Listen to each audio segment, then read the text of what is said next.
It's very rare that you find a good space combat simulator on console. Sure, there were legendary series such as Wing Commander that used to pop up on console, but for the most part the bread and butter of the genre were exclusive to the PC. That's been the golden rule for years now, and even holds true, for the most part, to this very day. Darklight Conflict attempted to change all of that. It was originally released on the PC before being ported over to the original PlayStation and the SEGA Saturn back in 1997. You take on the role of a human that's been cybernetically enhanced by a group of aliens known as the Repton. They use you to fight their war against their opposition, the Ovon. Make no mistake about it, none of these aliens have any love for humans, but they have no choice but to use you in their bitter fight. You take control of several different spaceships over the course of the game, and even command an Ovon fighter at one point. All of the ships have their own strengths and weaknesses, but they all control more or less the same. You can accelerate, decelerate, change weapon systems from lasers to missiles to a wide assortment of other weapons, and you can also change your camera angle. One of the most important gameplay additions to your craft is that of the shields. You need to press and hold the C button in order to keep your shields up. This is absolutely critical, as one hit without your shields can often spell doom, destroying your ship and thus ending the game. The shield system is ultimately what makes the game insanely challenging and often frustrating at the same time. I had such a hard time locating enemies and timing my shield presses properly, which meant I saw the game over screen far too often, because the shields are associated to a special meter. You can't just keep your shields on forever. And if you do keep your shields up for too long, you can't use your primary weapon system, so you really have to juggle the systems out.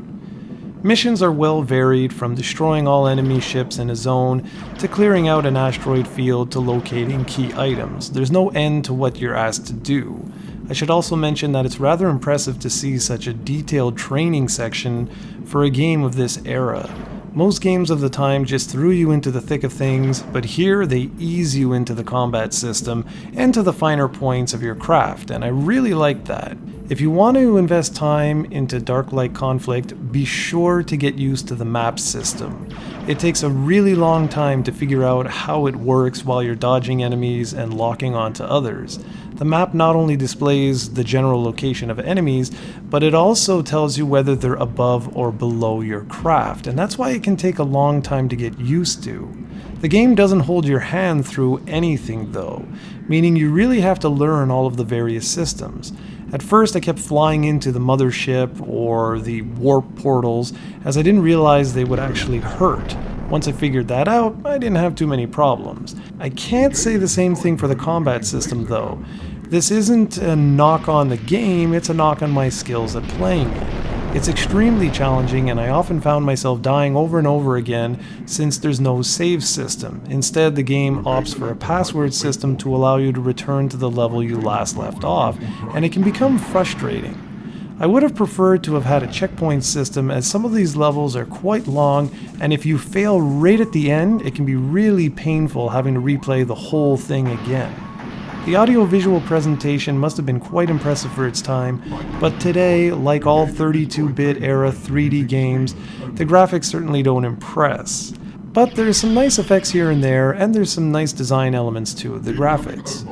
The audio features great voice acting, which I was surprised, and the music is pretty good too.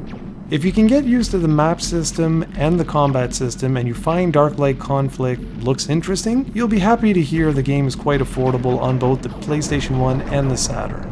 It costs around $10 for a PS1 copy and about double that for a Saturn copy. If you do decide to pick this one up, be sure to leave a comment and let me know what you think of the game after a few hours with it.